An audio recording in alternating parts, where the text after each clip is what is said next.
আসসালামু আলাইকুম সবাইকে।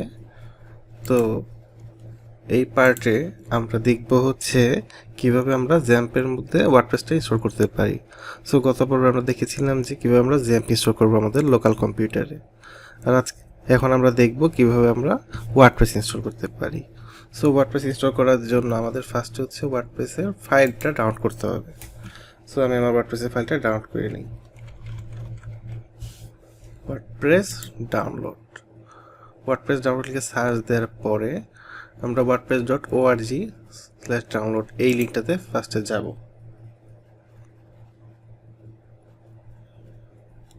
এটা যাওয়ার পর এটা হচ্ছে ওয়ার্ডপ্রেসের অফিসিয়াল ওয়েবসাইট। সো এখান থেকে আমরা হচ্ছে ওয়ার্ডপ্রেসের যে লেটেস্ট ভার্সনটা আছে সেটা আমরা এখানে ডাউনলোড করে নিব। সো আমি এখানে ক্লিক করে দিতেছি।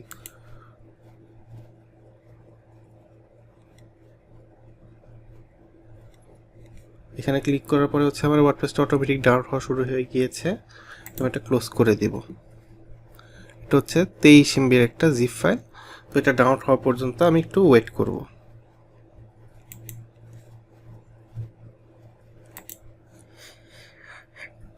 সো ওয়ার্ডপ্রেসের জিপটা ডাউনলোড হয়ে যাওয়ার পরে আমরা হচ্ছে এই জিপটাকে কপি করব। কপি করে আমরা হচ্ছে আমাদের দিস পিসিতে চলে যাব। এখান থেকে হচ্ছে আমরা যেই লোকেশনে জ্যামটা ইনস্টল করেছিলাম সেই লোকেশনে যাব। সো আমারটা হচ্ছে লোকাল ডিস্কে করেছিলাম। সো লোকাল ডিস্ক জ্যাম আমাদের হচ্ছে htdocs ফোল্ডারটা খুঁজতে হবে, কারণ এটা হচ্ছে জ্যাম্পের রুট ফোল্ডার। সো আমরা htdocs এর ভিতরে ফার্স্ট হচ্ছে ওয়ার্ডপ্রেসের যে ফাইলটা আমি কপি করে নিয়েছি সেটা পেস্ট করে দিব। সো আমরা চাইলে এখানে একটা ফোল্ডার বানিয়ে নিতে পারি, লাইক হচ্ছে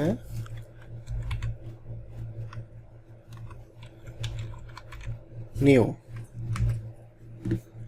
সো এইটার ভিতরে হচ্ছে আমরা আমাদের এই ওয়ার্ডপ্রেসের জিপটাকে নিয়ে যাব। সো ফোল্ডারের ভিতরে নেওয়ার পরে আমরা হচ্ছে এইটাকে এক্সট্র্যাক্ট করে দিব। এক্সট্র্যাক্ট করে দিলে ওয়ার্ডপ্রেসের যে ফাইলগুলো আছে সেগুলো হচ্ছে আমাকে দেখাবে। সো আমার হচ্ছে এখানে আপাতত ওয়ার্ডপ্রেসের জিপটা দরকার নেই। সো আমি হচ্ছে ফোল্ডারের ভিতরে গেলাম। সো ফোল্ডারের ভিতরে যে ফাইলগুলো আছে এইগুলোকে হচ্ছে আমি কাট করে মেইন ফোল্ডারে নিয়ে যাব, লাইক নিউ ফোল্ডারের ভিতরে দিয়ে দিব। এই ফোল্ডারটা দরকার নেই ওয়ার্ডপ্রেসে। এটাতে কারণ হচ্ছে যখন হচ্ছে এই রুট ফোল্ডারটা দিয়ে হচ্ছে আমরা কমান্ডটা দিব তখন যাতে এই ফাইলগুলো আমাদেরকে শো করে। আর এই ফাইলগুলো যদি ঠিকঠাক থাকে তাহলেই হচ্ছে আমাদের একমাত্র ওয়ার্ডপ্রেসটা ইনস্টল করতে দিবে। সো আমাদের এইখানে হচ্ছে মোটামুটি A2 কাজ শেষ। সো আমাদের এখন ওই জ্যাম্পটা ওপেন করতে হবে এবং এখান থেকে হচ্ছে অ্যাপাচি এবং MySQL এই দুইটা জিনিস হচ্ছে আমাদের অবশ্যই লাগবে ওয়ার্ডপ্রেস ইনস্টল করার জন্য। সো আপনি যদি ফার্স্ট টাইম এগুলো যদি স্টার্ট করে থাকেন তাহলে হচ্ছে অ্যাক্সেস যাবে, অ্যালাউ অ্যাক্সেস করে দিবেন। সো আমরা দুইটার জন্যই হচ্ছে অ্যালাউ অ্যাক্সেস করে দিলাম। সো এই জিনিসগুলো হচ্ছে রান করতেছে আপাতত।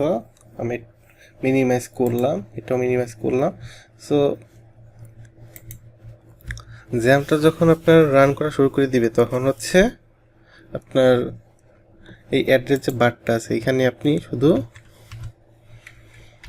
লোকাল হোস্ট লিখবেন। লোকাল হোস্ট লিখে এন্টার দিবেন। দেখবেন যে জ্যাম্পের যে ড্যাশবোর্ডটা আছে সেখানে নিয়ে গেছে। তো আমরা হচ্ছে এখান থেকে phpMyAdmin-এ যাব,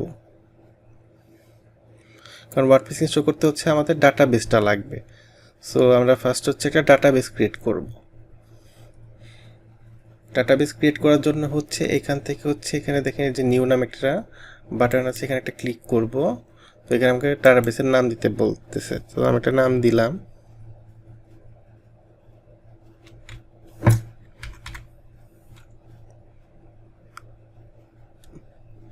নিউ ওয়ান। সো এটা হচ্ছে আমার ডাটাবেসের নাম নিউ ওয়ান। সো ক্রিয়েট করলাম একটা ডাটাবেস। তো এই ডাটাবেসটা আপাতত এমটি আছে। এই ডাটাবেসটাকে হচ্ছে আমরা ইউজারের সাথে কানেক্ট করব। এর জন্য হচ্ছে প্রিভিলাইজে যাব। প্রিভিলাইজ থেকে ইউজার অ্যাড করব, যে হচ্ছে ডাটাবেসটাকে কন্ট্রোল করতে পারবে। এর জন্য হচ্ছে অ্যাড অ্যাকাউন্টে ক্লিক করে দেন হচ্ছে এখানে একটা ইউজার নেম দিতে হবে। আমি একটা দিয়ে দিচ্ছি।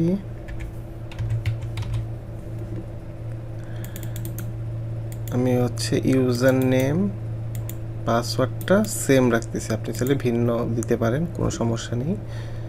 এইখানে আসার পরে এখানে হচ্ছে গ্লোবাল প্রিভিলাইজেস, এইখানে সে চেক অলে ক্লিক করতে হবে।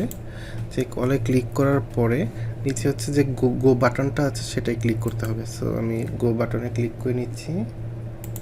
সো গো বাটনে ক্লিক করার পরে হচ্ছে আমার ইউজারটা হচ্ছে অটোমেটিক ক্রিয়েট হয়ে গেছে। সো এখানে বলতেছে সেভ করার জন্য, তো দরকার নেই সেভ করার। সো আমরা হচ্ছে ডাটাবেসটা ক্রিয়েট করার ফলে আমরা হচ্ছে ডাটাবেস একটা নাম পাইছি, আর ডাটাবেসটাকে কে ম্যানেজ করবে তার হচ্ছে ইউজার নেম আর পাসওয়ার্ড পাইছি। সো এইগুলা দিয়ে হচ্ছে আমি এখন আমার ডাটাবেসটা ওয়ার্ডপ্রেসের যে ফাইল আছে সেগুলোর সাথে আমি এখন লিঙ্ক করে দিব। তো সেটার জন্য হচ্ছে আমরা যে ফোল্ডারে হচ্ছে ওয়ার্ডপ্রেসের ফাইলগুলো নিয়ে আসছিলাম সেই ফোল্ডারে যাব। এইখানে হচ্ছে ডাব্লিউপি কন্টেন্ট ফোল্ডারের ভিতরে যাব, সরি ডাব্লিউপি কন্টেন্ট না, এইখানে হচ্ছে আমরা খুঁজবো হচ্ছে ডাব্লিউপি কনফিগ সিম্পল, এই ফাইলটা খুঁজবো। এটা যদি আমরা একটু ওপেন উইথ, আমরা যদি নোটপ্যাড দিয়ে একটু ওপেন করি, তো সেক্ষেত্রে হচ্ছে আমাদের ডাটাবেসের নামটা লাগতেছে এইখানে। সো আমরা ডাটাবেসের যে নামটা দিছিলাম ওটা এখানে লিখে দিতেছি। সো ডাটাবেসের নাম হচ্ছে আমি দিয়ে দিলাম ইউজার নেম। সো আমি হচ্ছে ইউজার নেম হচ্ছে অ্যাডমিন দিয়েছিলাম। সো এখানে অ্যাডমিন দিতেছি।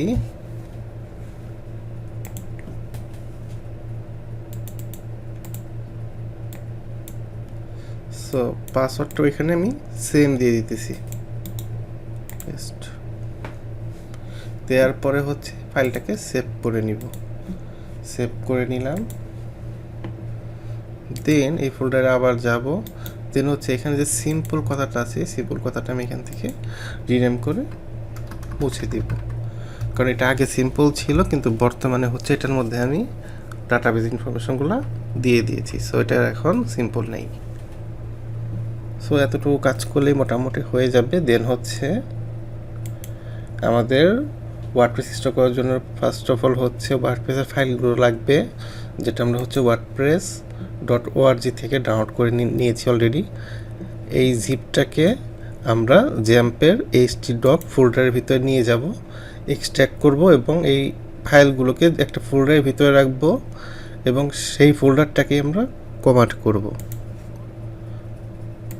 সো আমরা যদি একটু কমান্ড করে দেখি যে ওয়ার্ডপ্রেস ইনস্টলের কথা বলে কিনা, লোকাল হোস্ট স্ল্যাশ, এখানে হচ্ছে আমরা যে ফোল্ডারে ওয়ার্ডপ্রেসের ফাইলগুলো রেখেছি সেই ফোল্ডারের নামটা লিখতে হবে। সো htdocs হচ্ছে আমার, htdocsটা হচ্ছে আমার রুট ফোল্ডার। এই ফোল্ডারের পরে হচ্ছে নিউ হচ্ছে এই ফাইলগুলোর রুট ফোল্ডার। সো এই নিউটা লিখে আবার কমেন্ট করতে হবে। So slash new.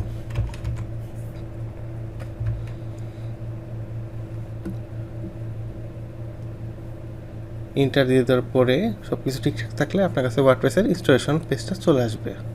আর যদি কোনো ইরর থাকে তো সেক্ষেত্রে এখানে আপনাকে ইররটা শো করবে। সো এখানে সাকসেসফুলি ওয়ার্ডপ্রেসের ইনস্টলেশন পেজটা চলে আসছে। তো আমি এখান হচ্ছে কন্টিনিউ করব। সো আমি হচ্ছে এখানটা সাইট টাইটেল দিতে পারি, সে একটা দিলাম।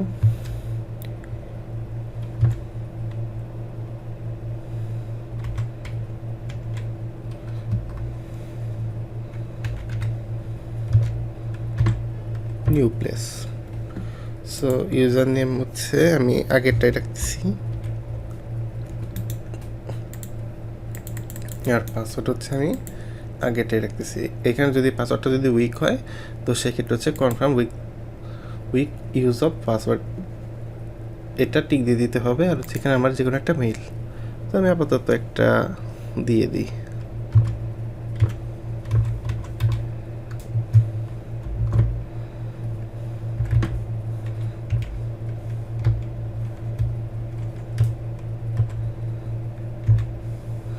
কন্ট্রোল টেম্পোরারি আমি একটা ইমেল লিখে দিলাম এখানে।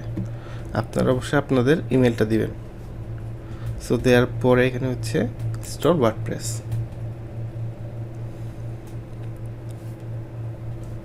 সো ইনস্টল ওয়ার্ডপ্রেসে ক্লিক করার পরে এটা হচ্ছে আমার লোকাল পিসিতে ইনস্টল হয়ে গেছে ওয়ার্ডপ্রেসটা। তো আমার এখন হচ্ছে এখানে লগ ইন করতে বলতেছে। তো সো লগ ইনে ক্লিক করার পরে আমার এইখানে যে ইউজার নেম পাসওয়ার্ডটা দিয়েছিলাম তো সেটা এখানে দিতে হবে। দেব আপনি পাসওয়ার্ডটা রিমেম্বার করতে পারেন, দেন হচ্ছে লগ ইনে ক্লিক করবেন।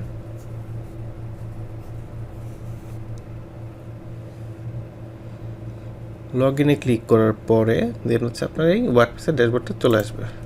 সো এখানে পাসওয়ার্ড সেভ করার কথা বলবে, সেভ করে রাখতেও পারেন, নাও রাখতে পারেন। সো এই হচ্ছে মোটামুটি ব্যাপার।